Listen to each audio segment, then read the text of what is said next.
So, here's some feedback on discussion board 4. And let me start with not so much a question as a comment. And this was a comment by Josh on fan base clubs. And Josh points out that Green Bay Packers are unusual in the NFL because they're a publicly owned team. They were actually allowed into the grandfathered into the NFL, and they issue stock that provides capital in the same way as the other 31 clubs of the NFL. And Josh points out that the Packers, along with all the other teams in the NFL, benefit by the idea of revenue sharing, where a portion of each club's revenue is put into a collective pot, then distributed evenly amongst all the 32 NFL teams. And it's an interesting point to compare that kind of structure with structures like the Barclays Premier League, Soccer League, or La Liga, as Josh points out, where revenue sharing is not as prominent, which is why you see the same clubs always finishing first.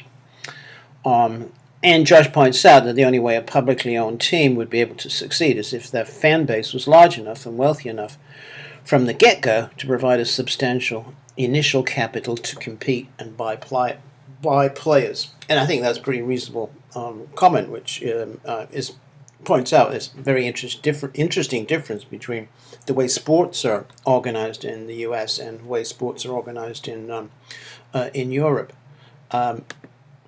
So, just a few points in response to what Josh is talking about here.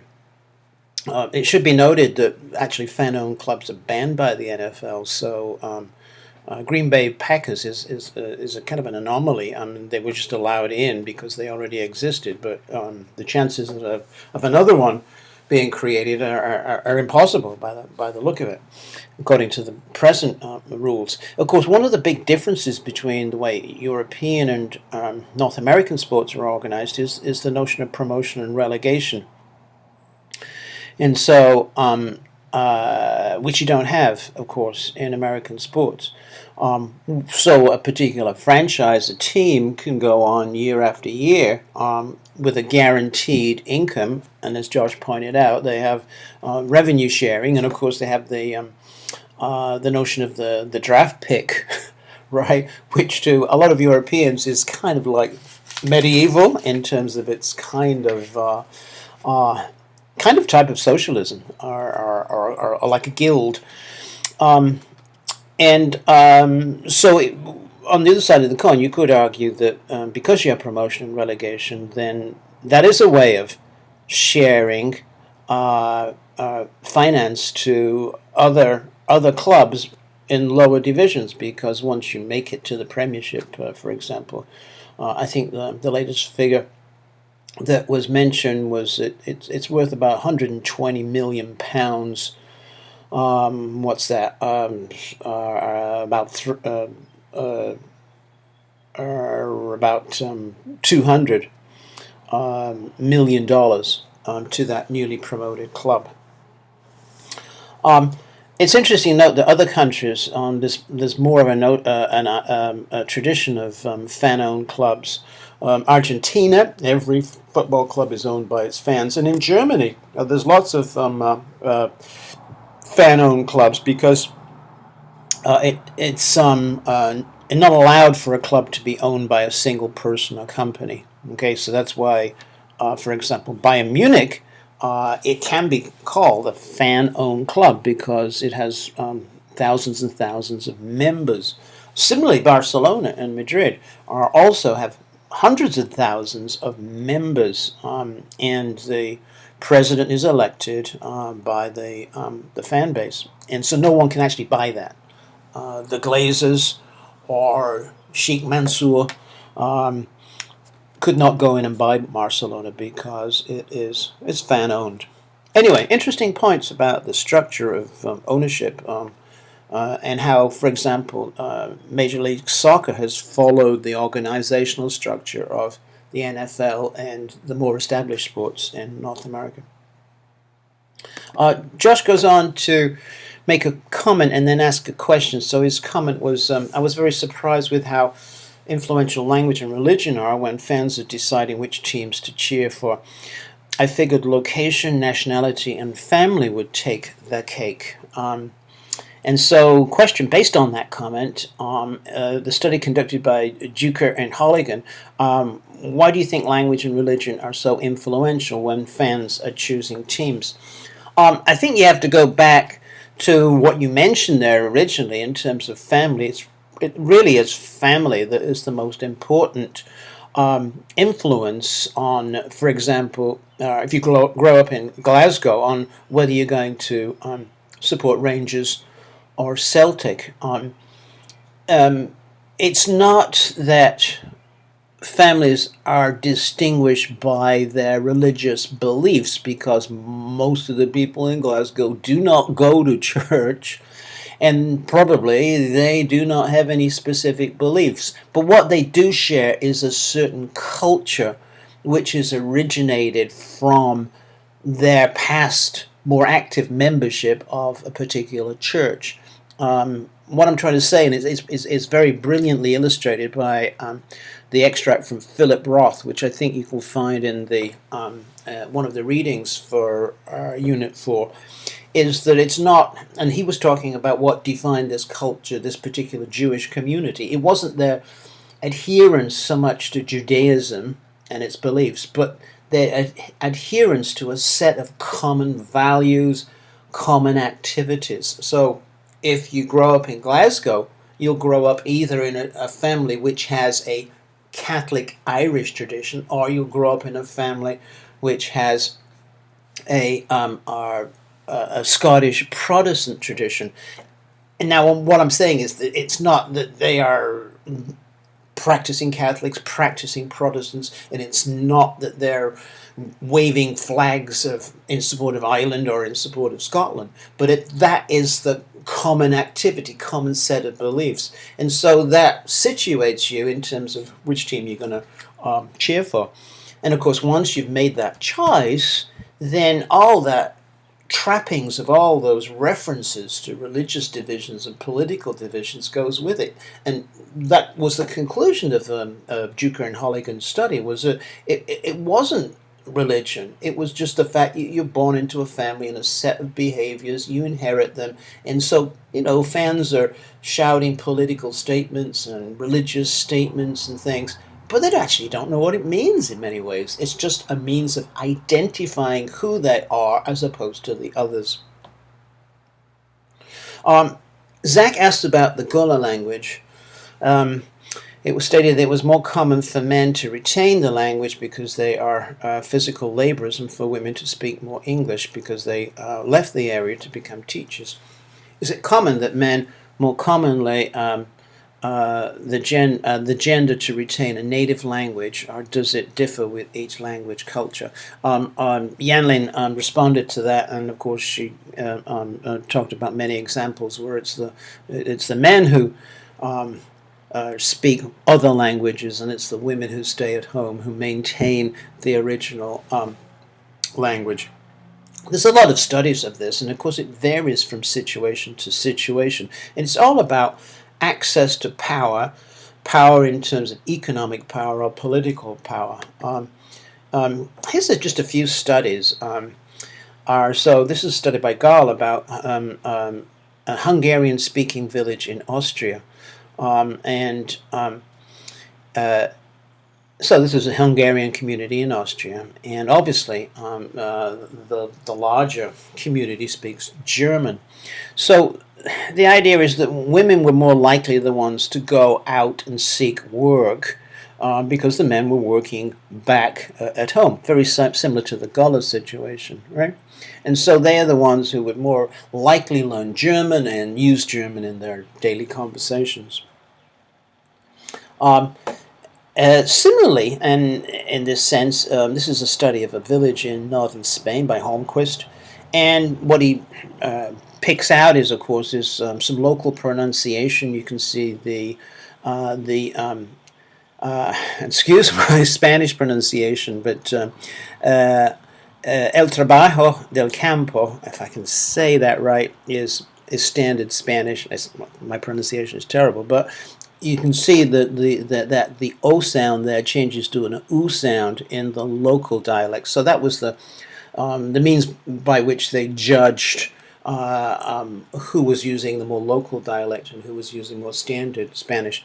And when you look at it, and if you break it down to males and females, it kind of depends on what particular job they do. So if you worked in mountain agriculture, of course, you're a lot more removed and isolated, and so that's why you get that 2.27 there. So that's suggesting that males are the ones who adhere more to that local pronunciation of that vowel sound. And notice it's more males than females, even when the females are involved in mountain agriculture. And then dairy farming, you're in more contact, it's less remote, and then you can see that the figures go down. And then, of course, if you go out to work in a factory, then it comes down quite a bit. And there's no difference there between males and females. Here's a study of Mexicano, which is a indigenous language in Mexico. And this is Hill. And here you get a difference in the sense that it's the men who are kind of bidialectal or bilingual. So it's the men who speak pure Spanish and pure Mexicano. According to Hill, reflecting languages of national and local power. So to have power, of course, in Mexico, you need to have good Spanish, right? But also, if you want power in the local community, you have to have here the local dialect Mexicano. You have to have that. So it's the men who had both. So they were both the extremes in terms of very good Spanish and very good Mexicano. The women apparently spoke a narrower and non-standard range of both languages, reflecting their exclusion from national and local power. So they're the difference, of course, is the women are excluded. And one more study, which is kind of seminal. This is Sidnal. This is Guyana, and it's the choice here between English Creoles. So we use the terms acrolect and basilect to distinguish between a Creole, which is closest to English, and a basilect, which is furthest from English. So what they found was that men use both, all right, but women stayed within a fairly narrow range that carried neither the stigma of the basilect nor the prestige of the acrolect. So these are interesting studies, and you can learn more about these studies if you do a class like Language and Gender. So it does vary. The bottom line here, of course, is access to power, economic or political, will determine the kinds of dialects that or languages that you're going to use. Here's a question from Josh. Are there any other studies that focus on dialects at a local level, such as Martha's Vineyard study did? Well, lots and lots and lots, and you've just seen some of the studies that I mentioned earlier there. The notion, this particular notion is called sociolinguistic variation, and it studies the variation in pronunciation based on social variables. Okay, and one particular branch of this is what we call dialectology, the study of dialects. One of the most important linguists in this work has been William Labov, and there's a couple of links there. You can go and look at some of his work. It's an interview with him, and he gives some examples. What he's looking at there is the dialect encyclopedia or map of the United States. So what it is, this is a very long project which lots and lots of researchers involved in have been mapping dialects in the United States. And this is kind of a simplified version of it. So what you can see, of course, is you have the West, and then you have the what's called the Midlands, the South and the North. If you look at our particular area, if you can focus on Ohio there, you can see that those green lines actually cut Ohio in two places. And so what we have is something like this. So you get Northern Midland, which of course is Cleveland, Toledo, and then North Midland. They're making a distinction there, and which is the kind of Columbus and the main central area of Ohio. And then if you can see South Midland, which is where we are with Athens and Marietta and Chillicothe. And so these kinds of dialect maps, these kind of mapping of dialects helps explain some of the experiences that Matt talked about when he talked about moving between Michigan and Athens and West Virginia.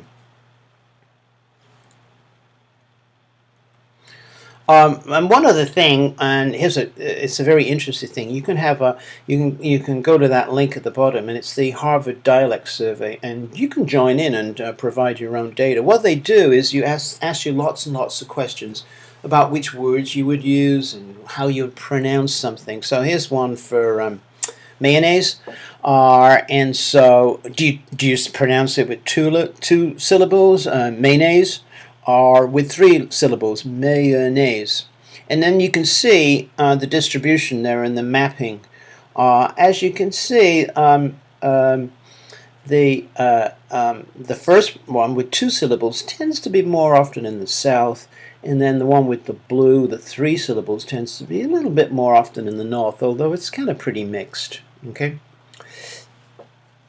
And so you can go there, fascinating, and take their survey. It takes you through about 100 or so questions about words you choose and how you pronounce them. And that provides data because you put in where you actually are based, where you live, and then your data will go onto this map. Yanlin has a question about the linguistic market. It says, one's linguistic variety can ultimately enhance one's chances of material gain. Have you ever shared the experience? I think what Yanlin is saying is, have you ever had any experiences like that? I'm going to give you an example of my own experience coming from Britain to the United States. And it was very clear to me that the further west I went, the more the way I spoke was considered was given was the more social capital I got. People would think I was intelligent, and then when I went to California, they would think I was super intelligent because I spoke in the particular way I did, which is kind of funny because actually my accent is not prestigious. I come from the north of England, from Manchester, as you probably know, and that's not a prestigious accent in Britain. Things are changing, of course, but it's still kind of not prestigious. So to go from a non-prestigious kind of way of speaking to one in which suddenly I'm prized as being a wonderful, educated, and intelligent person was wonderful. But it's an example of how the way you speak has different value in the market, and of course that linguistic market varies.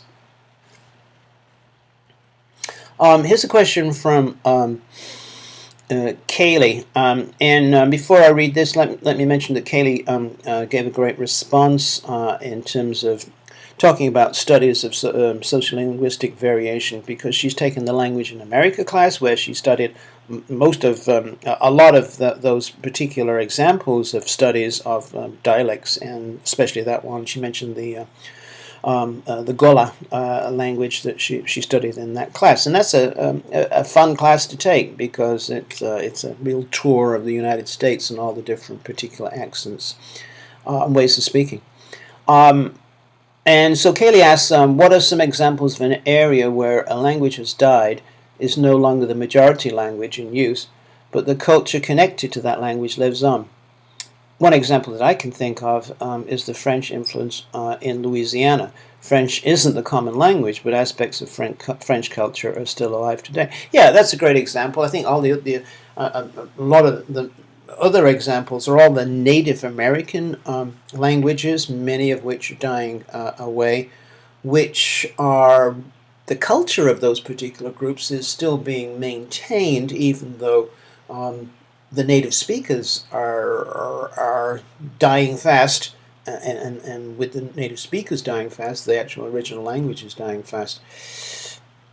You might also broaden it to immigrant cultures. If you think of, especially in our area, German culture, Italian culture.